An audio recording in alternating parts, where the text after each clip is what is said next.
Greater పరిధిలో అక్రమ కట్టడాలపై హైడ్రా ఉక్కుపాదం మోపుతోంది. చందానగర్ పరిధిలోని హఫీజ్పేట్ డివిజన్లో అక్రమ నిర్మాణాలను హైడ్రా అధికారులు కూల్చివేస్తున్నారు. వైశాలి నగర్లోని ఎఫ్టీఎల్ ల్యాండ్లో 3 అక్రమ నిర్మాణాలు గుర్తించిన హైడ్రా భారీ బిల్డింగ్స్ ను జేసీబీలతో నేలమట్టం చేస్తోంది. నిన్న ఉదయం నుంచి మొదలైన కూల్చివేతలు ఇవాళ సైతం కొనసాగుతున్నాయి. కూల్చివేత టైంలో ఎలాంటి ఉద్రిక్తత తలెత్తకుండా అధికారులు భారీ బందోబస్తు ఏర్పాటు చేశారు.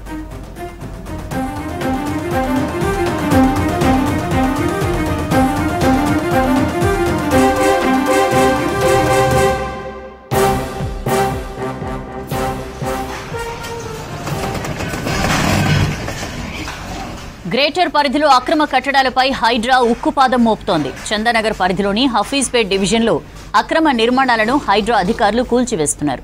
వైశాలి నగర్లోని ఎఫ్టీఎల్ ల్యాండ్లో 3 అక్రమ నిర్మాణాలను గుర్తించిన హైడ్రా భారీ బిల్డింగ్స్ ను జేసీబీలతో నేలమట్టం చేస్తోంది.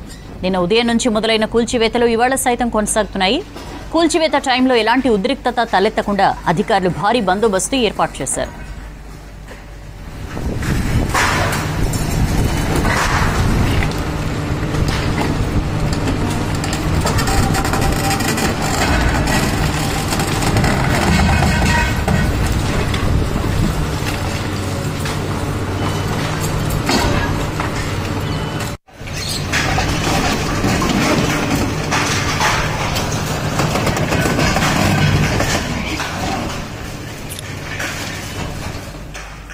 కూల్చివేతలకు సంబంధించి అప్డేట్స్ తెలుసుకుందాం. రత్నకుమార్ మనతో లైవ్ లో జాయిన్ అవుతున్నారు. రత్న, ఇప్పటిదాకా ఎన్ని అక్రమ నిర్మాణాలు కూల్చివేశారో అక్కడి సిచ్యుయేషన్ ఏంటి?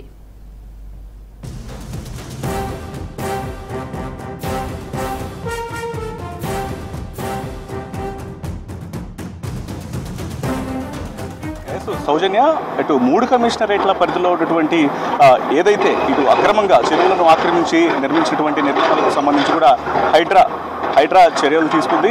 దీనికి సంబంధించి వెంటనే ఇటు రాజేంద్ర నగర్ పరిధిలో కావచ్చు, అలాగే చందానగర్ పరిధిలో నిర్మించినటువంటి అక్రమ నిర్మాణాల మీద ఉక్కుపాదం మోపి వాటన్నింటిని కూడా కూల్చివేతలు జరుపుతున్నటువంటి పరిస్థితి అయితే ఉంది. ప్రస్తుతం మనం చందానగర్లో ఉన్నాం. చందానగర్లో ఇక్కడ పక్కనే ఎర్ర చెరువు ఉంటుంది. దాదాపు 10 ఎకరాల్లో విస్తరించినటువంటి ఎర్ర చెరువును ఆక్రమించి కొంతమంది బిల్డర్లు అక్రమంగా ఇక్కడ కొన్ని నిర్మాణ కన్స్ట్రక్షన్స్ నిర్మించడం జరిగింది. ఎటువంటి అనుమతులు తీసుకోకుండానే ఈ యొక్క నిర్మాణాలు చేయడం జరిగింది. వీటి మీద ప్రస్తుతం హైడ్రా అధికారులు కొరడా జులిపిస్తూ కూడా వాటన్నిటిని కూడా కూల్చివేయడం జరుగుతుంది. మనం రిజల్ట్స్లో చూడొచ్చు. ఇప్పటికే ఒక కన్స్ట్రక్షన్ పూర్తిగా పక్కనే ఉన్నటువంటి కొన్ని కన్స్ట్రక్షన్స్ ఆల్రెడీ ఇప్పటికే కూల్చివేశారు. మరోవైపున దాదాపు 2 కన్స్ట్రక్షన్స్ ఆల్రెడీ G+4 G+3గా నిర్మించినటువంటి యొక్క కన్స్ట్రక్షన్స్కి సంబంధించి కూడా పూర్తిగా వాటన్నిటిని నేలమట్టం చేస్తుంది. దాదాపు 2 భారీ యంత్రాలను ఉపయోగించారు. ఒకటి కొబాల్కో, అంటే అత్యంత హైట్స్కు సంబంధించినటువంటి ఏదైతే ఆ కన్స్ట్రక్షన్స్ను స్క్రాచ్ చేసినటువంటి ఏదైతే మొత్తం కొబాల్కో యంత్రం ఉంటుందో, అలాగే మరోవైపు జేసీబీల సాయంతో పూర్తిగా కట్టర్లను ఉపయోగించి మొత్తం ఈ బిల్డింగ్లు మొత్తాన్ని కూడా కూల్చివేసినటువంటి పరిస్థితి ఉంది. ఇప్పటికే హైడ్రా కమిషనర్ రంగనాథ్ కూడా చాలా స్పష్టంగా తెలియజేయడం జరిగింది. ఎక్కడైతే ఇటు ట్రై సిటీ పరిధిలో చెరువులకు సంబంధించి, అలాగే బఫర్ జోన్లు, ఎఫ్టీఎల్ పరిధిలో రియల్టర్లు, బిల్డర్లు ఈ యొక్క ఆక్రమణలు చేసుకొని వీటన్నిటిని కూడా ఇట్లా అక్రమ నిర్మాణాలు చేస్తే మాత్రం ఖచ్చితంగా వీటన్నిటిని కూల్చివేస్తాం. వారికి సహకరించేటువంటి ఎవరైతే అధికారులు సహకరిస్తూ ఉంటారో, కొంతమంది అధికారులు కూడా వెనకాల ఉన్నటువంటి సమాచారం అనేది వస్తుంది కాబట్టి వాళ్ళ మీద కూడా చర్యలు తీసుకుంటామంటూ కూడా ఇప్పటికే అటు హైడ్రా కమిషనర్ రంగనాథ్ తెలియజేసినటువంటి పరిస్థితి ఉంది. చెరువులు, కుంటల సమీపంలో ఒకసారి ఎవరైతే కొంతమంది వ్యక్తులు యొక్క ఆస్తులను కొనుగోలు చేసేటువంటి ప్రయత్నాలు చేస్తుంటారో వాళ్ళు కూడా 1కి 4 సార్లు ఆలోచించుకుంటూ వాటన్నింటినీ చెక్ చేసుకున్న తర్వాత మాత్రమే కొనుగోలు చేయాలంటూ కూడా ఇప్పటికే కమిషనర్ తెలియజేసినటువంటి పరిస్థితి ఉంది. ఒకవేళ వీటికి సంబంధించినటువంటి ఏవైనా అనుమానాలు ఉంటే మాత్రం ఖచ్చితంగా హైడ్రా కార్యాలయాన్ని సంప్రదించి పూర్తిగా డీటెయిల్స్ తెలుసుకున్న తర్వాత మాత్రమే నిర్మాణాలను కన్స్ట్రక్షన్స్ కొనుగోలు చేయడం కావచ్చు, లేకపోతే ఏదైనా ఆస్తులు కొనుగోలు చేసేటువంటి ఆ ప్రక్రియకు ముందుకు పోవాలి అంటూ కూడా హైడ్రా కమిషనర్ రంగనాథ్ తెలియజేశారు. సో ఇప్పటికే మొత్తం కేవలం మనం చూస్తున్నట్టు ఇక్కడ చందానగర్తో పాటు మన వైపున రాజేంద్ర నగర్ సర్కిల్లో కూడా నిన్నటి నుంచి పూర్తిగా కూల్చివేతలని చేపట్టడం జరుగుతుంది.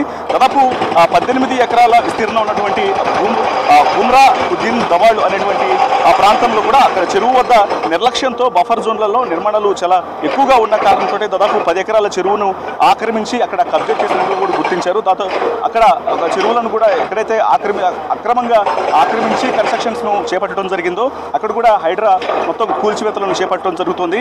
దాదాపు 20 ప్రహరీలు 6 నిర్మాణాలను పోలీసు బందోబస్తు మధ్య యొక్క కూల్చివేతలు అనేవి జరుగుతూ ఉన్నాయి. ప్రస్తుతం మనం ఆ విజువల్స్లో చూడొచ్చు. ఒకవైపున జిహెచ్ఎంసీ సిబ్బంది అలాగే ఆ పోలీస్ సిబ్బంది అంతా కూడా పూర్తిగా సెక్యూరిటీ మధ్యలోనే వీటన్నింటికి సంబంధించినటువంటి ఒక కూల్చివేతల ప్రక్రియ అనేది కొనసాగుతుంది. వీటికి సంబంధించి మరోవైపున ఇక్కడ కొద్దిసేపటి క్రితమే ఎవరైతే ఇక్కడ ఫ్లాట్లు బిల్డర్ల దగ్గర కొనుగోలు చేసినటువంటి వ్యక్తులు ఎవరైతే ఉన్నారో వాళ్ళు కూడా కొంత ఆవేదన చెందుతున్నటువంటి పరిస్థితి కనిపిస్తుంది. వీటన్నిటికీ సంబంధించి ఏదైనా కన్స్ట్రక్షన్స్ను కొనుగోలు చేసేటప్పుడు ఖచ్చితంగా పూర్తిగా డీటెయిల్స్ మొత్తాన్ని ఖచ్చితంగా క్లియర్గా ఉన్నాయా లేదా అనే విషయాలు తెలుసుకున్న తర్వాత మాత్రమే కొనుగోలు చేయాలంటూ కూడా తెలియజేసినటువంటి పరిస్థితి. కేవలం 3 కమిషనరేట్లలో కూడా యొక్క చర్యలు తీసుకోబడతాయంటూ కూడా అధికారులు చాలా స్పష్టంగా తెలియజేస్తున్నారు. వీటన్నిటికీ సంబంధించి మరికొన్ని గంటల్లోనే యొక్క నిర్మాణాల మొత్తాన్ని కూడా పూర్తిగా కూల్చివేస్తామంటూ అధికారులు తెలియజేసినటువంటి పరిస్థితులు.